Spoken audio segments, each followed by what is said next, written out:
can you kind of go into how much more of a complete player Alvarez is, maybe than he gets credit for, just with his defense and kind of his plate discipline and kind of how good of a hitter he is? No, absolutely. I think he's way better than what everybody thinks. He shows up every day, and obviously he's a great hitter. His numbers shows that, but he's actually made some good plays on the other side, left field, and he can run. I saw him scoring from second many times and from first. And for me, he's obviously one of the best overall players out there. Go on the far left, third row. Hi, Jose. I know you've obviously been in the playoffs a lot of times. Do you still get excited and amped up this time of year to have another chance at chasing a title? No, 100%. I don't think it matters how many playoffs you have. It's always going to be kind of like opening day. You always get excited. You feel a little anxious to go out there and play and win some games. So, yeah, I think I'm excited. The whole team is excited, and that's a good thing. Going to the middle on the right, Brian. After playing beside Correa for all those years, how do you think Pena has stepped into his role, and just how have you seen him develop and mature throughout the season? No, he did really good. I think 21, 22 homers in his rookie season. That's amazing. He played good defense. He wants more. He wants to learn. He wants to get better, and for me, that's all that matters. I know he's going to go out there and give everything he has, and he's going to help us to win some games. We'll go over on the left here. Jose, this is your 12th year here, 7 out of the last 8 years in the playoffs. Have you thought about, especially with some of the other guys who've come and gone, have you thought about at this point trying to only play for the Astros? I mean, would you like to have this be the only team that you play for in Major League Baseball? How do you view that as you get into kind of the second stage of your career? No, absolutely. I think, this is my second home. I was born in Venezuela, but Houston is, like I said, my second home. The city, the fans, my teammates, the whole organization is just amazing, and hopefully I want to stay here all my career. Stay in the second row with Adam. Adam Winkler, ABC 13 here in Houston. Jose, we've seen some signage around there. Unfinished business. Obviously, that's the goal, to win another title. But you need 11 wins to get there. Can you take us through maybe the excitement of launching this journey, but still realizing it's just the start of a process? No, absolutely. I think we're excited about tomorrow, but we also know we got to play one game at a time. It's 11 more wins, but you can't think too far. It's just about tomorrow, the first step, and then we can go from there. Okay, we'll go in the front row right here. Sure. Jose Luis Ortiz de Telemundo. Sometimes in the playoffs, it's not about the best team with the best record. You saw the Mets yesterday get knocked off. Sometimes about the hottest team who's peaking at the right time, right? You see the Mariners, first time in the playoffs for 21 years. They have that momentum going on. How dangerous can this team be? If you can please answer in Spanish, please. No, I think you said it. It's the team that plays better. Not always the best team is going to win it all. And, yeah, the Mariners are a good team. Obviously, that's why they're here. That's why they won in 2 games in Toronto.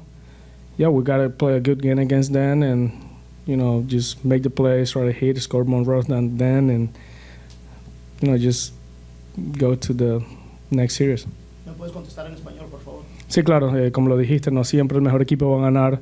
Es el que esté un poco más caliente. Lo vimos con los Marineros en Toronto. Jugaron muy buena pelota. No es acerca de quién puede ser el héroe, acerca de ganar sin importar quién lo haga. Ellos lo hicieron y por eso están en la segunda ronda. Stay here in the front row. Francisco Veloz, de Grupo Fórmula. Dando seguimiento a lo que está preguntando el compañero acerca de, obviamente, la meta, que es ganarlo todo y cómo llegar a ella, pero más que nada quisiera yo preguntarte, 2 veces, aparte de 2017 que se llegó y se ganó esa meta, pero se llegó a la Serie Mundial 2 veces y no se pudo ganar. ¿Qué lecciones dejan esas 2 experiencias, que al final de cuentas son experiencias de juego, de vida, para que puedan utilizar esas lecciones y poder aplicarlas en esta postemporada?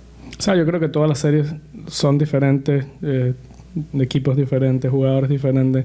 No sé si como equipo se puede aprender de series mundiales que se perdieron. Lo que te puedo decir es que tenemos la mente fresca, queremos empezar de cero. Ni siquiera estamos pensando en la Serie Mundial todavía, es un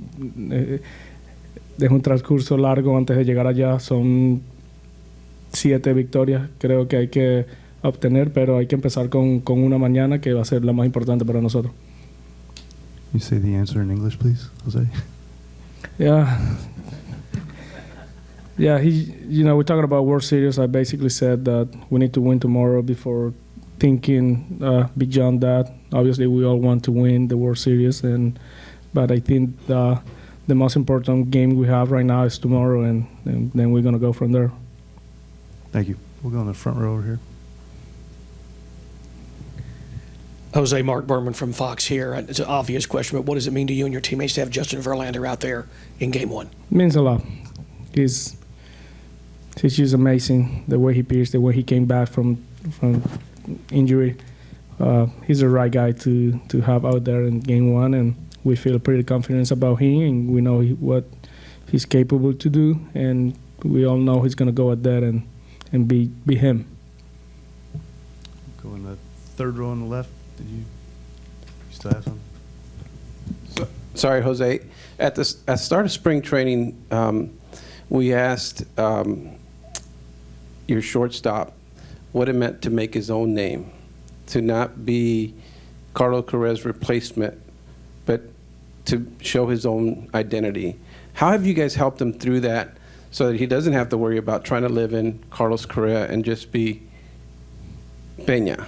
I think he's making his own name, and as a team, we have a little easier with him because he's a guy that shows up every day, open to learn. He's probably the most humble guy you can ever play with, and like I said, for me, just the fact that he really wants to get better, he wants to learn, he cares about the game. It's just everything you need from a guy like him to get better and to play the way he's playing right now. Go in the middle on the right.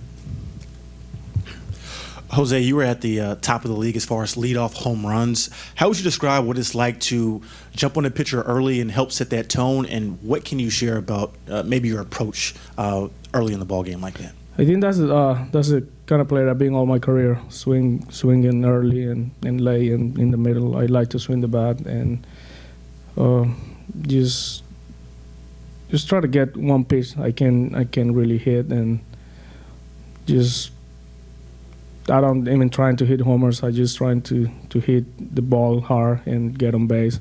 I have great hitters behind me. Got Jeremy, Jordan, Tucker, Braggy, then Julian. You can go all the way there. So I feel pretty comfortable about just getting on base and swinging the bat anytime. Go all the way in the back. Jose, every team has a different personality. You've been here with so many different groups. How is this team's personality heading into the playoffs, maybe as opposed to some other ones? And what have you gathered about this group this year that could lead to this successful run? Even though it's a different group from a couple of years ago, we still have the good chemistry, the good relationship. And like every year, we only talk about winning games. It doesn't matter who's going to be the hero tomorrow or the next day. We really need to put things together and win games. That's all we're thinking right now, and we have good players, and I think we can make it happen. Go on the back left, Jose. Hey, Jose. Aaron Goldsmith with the Mariners broadcast crew. You've competed against the Mariners your whole career, and you've seen the Seattle Mariners take on a lot of different forms, a lot of different players. This year has been the best Mariners team that you've competed against. I'm curious, from your vantage point, what has made them the best team that you've seen since you've been an Astro? No, absolutely. This year's team is the best I ever played against, and they look good, obviously. And I think what I see is a lot of union, a lot of chemistry going on there. I think they're playing kind of like our same game, not be the heroes, just play to win. And when you play to win, good things happen, and they're showing what they can do lately. And obviously, they're just to get this far in the season, you have to play the way they're playing. Okay, we have time for one more here in the back on the left. Ojalá pueda responder también en español y en inglés. Mi pregunta sería, how much does now being in the playoffs changes inside a clubhouse? Because there is a great camaraderie there. now it changes everybody. It's a little bit more serious, or it's the same way like any other season game. No, I think at least today. I can let you know tomorrow, but we all same guys right there, just happy and we know these games means probably more. It's not a long season. It's just 5 to 3 games. So we got to go out there and do everything we can to make it happen. And yeah, you need to be focused since pitch 1. But I think our attitude is the same. We're just hanging around and talking about how can we win tomorrow. Sí, creo que no nada ha cambiado hasta hoy. Solo se habla en el clubhouse de ganar. Sabemos que no es una temporada larga, que son 5 y el que gane 3, y que tenemos que estar enfocados desde el primer picheo del juego. Pero hasta el momento nuestra actitud no ha cambiado. Seguimos, como te dije, hablando de ganar, hablando de cómo llegar a base, sin importar quién va a ser el héroe mañana. Thank you for coming in, Jose. Thank you.